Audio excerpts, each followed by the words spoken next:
Here we go!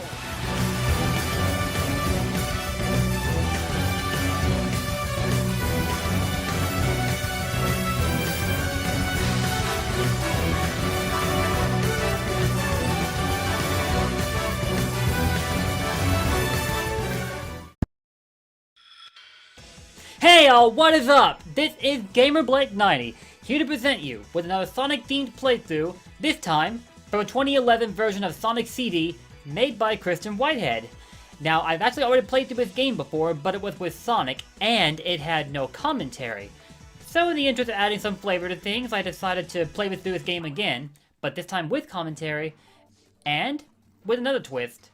I don't know how many of you know this, but in the 2011 version of this game, it's possible to play through Sonic CD using not Sonic, but his buddy Tails. And that is exactly what I'm going to be doing for this playthrough, again, to spice things up a bit. And as you might have already heard, I got the American soundtrack playing because I've already had the Japanese soundtrack playing for my Sonic playthrough, which I would do at some point if I've got commentary for you to listen to. And in the interest of appeasing those who prefer the American soundtrack more than the Japanese soundtrack, that is what I'm going to have the music set to while I do the second playthrough. So on that note, let's get started. But first, enjoy the opening cutscene featuring Sonic Boom.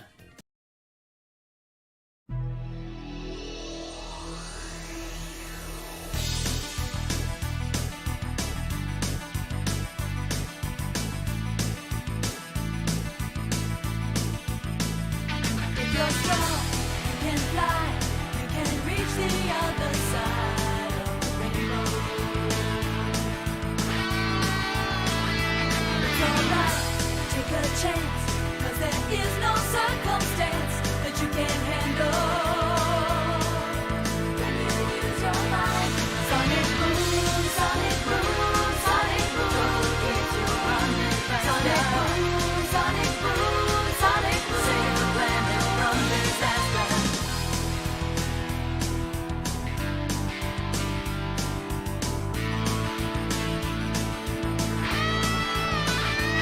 From the dark to the light, it's a supersonic flight, gotta keep it going.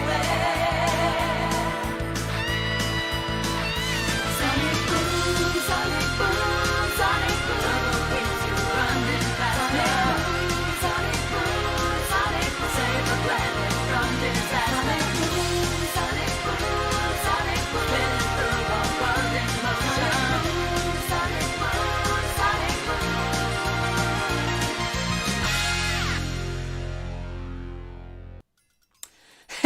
And that was the opening cutscene for Sonic CD. I know that it doesn't normally play if you start through a save file with Tails as opposed to Sonic, but this is Sonic CD!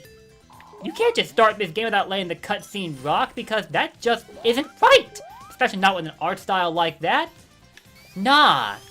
And if you're one of those people who do skip the cutscene regardless of whether you start as Sonic or Tails, then I don't think you're one of those people that grew up enjoying the slideshow of a cutscene that was on the Sega CD back in the early 1990s. And yes, I'm kind of old now, but I've shared that admission. Please do not remind me of the fact. But yeah, Sonic CD. If you're wondering how this game works, then let me explain it for you. In each level, you have the ability to travel to the past or the future by touching a sign that correlates to the era that you want to travel back to. You start in the present day version of each level, but then you'll have the option to run through a past sign to go to the past, or the future to travel to the future. And by the way, if you're going through a 100% playthrough, I recommend always starting with the past, because that's where you have to go in order to find the robot generator, which we should be locating in just a second, as well as the Metal Sonic hologram, which I just took out a while back. Destroying both of those is imperative to purify in the future, so to speak. You see, you're playing in a time-based universe where your actions will heavily influence the course of history that this game will take. If you make the right decision and destroy all of Robotnik's machines that are influencing each world, you'll get an amazingly good future with a beautiful background and an awesome soundtrack to go with it. And by the way, the soundtrack is one of my biggest reasons that I tend to prefer Sonic CD over the other Sonic classics. It's not the best designed Sonic game there is out of the classics, I'll be the first to admit that much. In fact, it's a case of a powerful concept that wasn't entirely maximized, so to speak. But for what it did promise, it's incredibly fun. Also, look at these animations for Tails in the special stages. This game was not initially built with Tails in mind. And in 2011 rolled around, Christian Whitehead worked his magic. And by the way, Christian Whitehead, the same guy that worked on a similar port for Sonic 1, I think it was, the mobile port. Yeah, that's right. Along with Sonic Mania, which everybody loved out the wazoo ever since it dropped 3 years ago. Had it seriously been 3 years ago? That's probably not as jarring as the fact that this game came out over 25 years ago, as a matter of fact. Man, I'm old! I'm so sick of noticing that fact, but regardless, that's our first time stone collected. Now, a little something to point out, I am going for a 100% playthrough of this game, just like I did with Sonic, but in order to actually achieve that, I have to destroy all the robot generators and the Metal Sonic holograms before I collect all the time stones. Otherwise, all the robot generators will be gone immediately, and I won't have the opportunity to make good my resolution. So... Oh, no, no, no! Crap, crap, crap, I messed up there. I thought I was going to save it when he still had that visual effect that indicates you're about to jump through time, but I lost my momentum, and as a result, that's not gonna happen. But what is gonna happen is that you're gonna get treated to this pretty hardcore theme for the speed-up item in Sonic CD. It's the American version, but it's still pretty, like I said, hardcore. And so is the invincibility theme for that matter.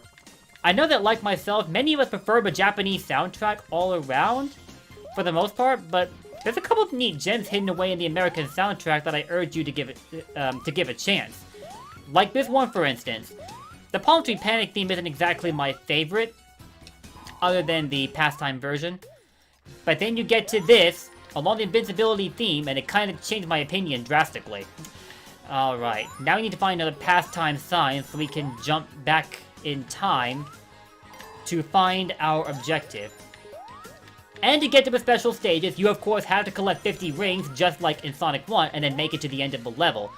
Luckily, one of the drawbacks in Sonic CD, although you might find that a benefit if you don't prefer long levels, is that the levels in this game are pretty short, for lack of a better way to put it. Well, other than, say, Wacky Workbench.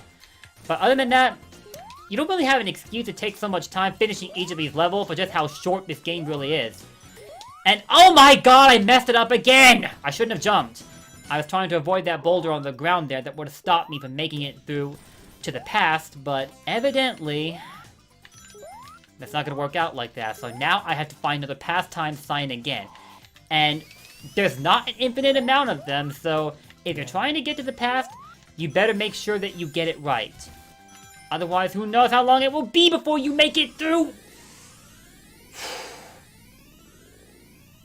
Luckily, we made it.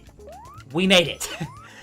I was afraid after I landed on the ground that I had messed it up again, but fortunately, we found the robot generator just as we made to the past, so in a way it kind of worked out for us because it saved us the effort having to find the thing ourselves, when we were already occupied trying to make it to this particular point in time. So we've taken care of the Metal Sonic hologram along with the robot generator, and now we just have to get to the second special stage, and there it is! There's 7 special stages in total, and there's a time stone hidden away in each of them. Not a Chaos Emerald, by the way. The time stones are different from them. Like I said, possibly a different timeline and whatnot, because, again, the time travel mechanic is one of the most noticeable aspects of Sonic CD. So, I'm pretty sure many will theorize that Sonic CD and Sonic 2, as far as continuity is concerned, take place in entirely separate universes because of the effect of the time stones. In a way it would make sense, but it's also kind of tiring to hear the concept of differing universes by now. The Sonic franchise is the first to, in a way, fall victim to that, but I guess the developers need time to get their creative juices flowing again, I guess? And Sega's certainly not the only one to suffer from that little issue, but anyway. I never did explain how the special stages work, but as you can see, you're playing through a 3D environment where you have to take out 6 UFOs altogether, without falling into the water, of course, because if you fall into the water, you'll just lose even more time than you've already had to begin with. You start each special stage with 100 seconds, but you can add to your time with a special time robot that will show up if you're running low on time. I think like 20 seconds per se. But as you take it out all 6 UFOs, the time stone is yours. I think the rings will give you extra lives if you collect them, exactly like in standard gameplay. But I never really pay attention to them because they're not that relevant to me when it comes to getting the time stones. They're only relevant for the core aspect of the game. Anyway, 2 time stones in our possession, and we have guaranteed a good future for Palmtree Panic. Now, again, I do prefer the Japanese music, but if I do say so myself, this isn't too bad, although I may have deprived you of a chance to listen to it because I had to break that invincibility box. Sorry. Alright, we'll stack it up on our extra lives. Now, another aspect I will admit Sonic CD suffers from is the hasty design in the bosses. Like this guy right here. He takes only 3 hits to beat, and you make sure to stand at the very far right of the level just as he comes down. You could easily take him out without any trouble. And sadly, this isn't the only boss to suffer that drawback. The only exception to the rule, though, would be Metal Sonic in Stardust Speedway, which I think is the only reasonably challenging boss out of all 7 of them. Heck, even the final boss is way easier than Metal Sonic. But the fact that Metal Sonic was one of the biggest pulls to this game kind of redeems the fact. Like I said, though, a case of powerful concept where the execution just wasn't on point, but nevertheless, it's still my favorite out of the Sonic classics to play through. Anyway, we cleared Palmtree Panic. When we continue this playthrough in the next video, we're going to be going through Collision Chaos, where we will, of course, meet... Actually, I don't think we'll meet Amy Rose here, because Tails is in the picture, and he doesn't quite have that connection to Amy like Sonic does, if you get my meaning. Either way, we finished up with Palmtree Panic, so that will do it for this video as well. Anyway, enough jabbering from me. That'll do it for this video. Thank you all for watching. If you enjoyed what you saw, those likes and comments are there waiting to be dropped, so make sure to leave them before you head out. And if you wouldn't mind, please hit the subscribe and the bell buttons to keep up to date on my content, which will mostly be relevant to Sonic. And as you hit that bell, make sure to enable all notifications so you don't miss out on anything. On that note, I'm heading out. Thank you all for watching. Peace.